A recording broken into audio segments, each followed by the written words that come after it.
How to add files to OneDrive.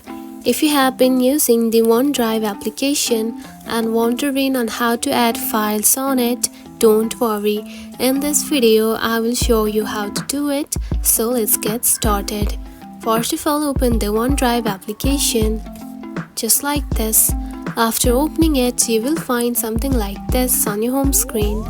Now to add files, tap onto Files right here, select it. Then here you can find the recent files right here. Now to add, tap onto plus button right here, select it. Now from here you can simply add a new file by uploading, scanning or adding the folder. Tap onto one and simply choose one just like this. And from here choose one just like this and tap on to add.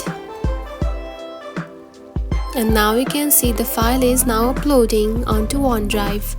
And that's it. This is how you can add files to OneDrive. It is a very easy process, right?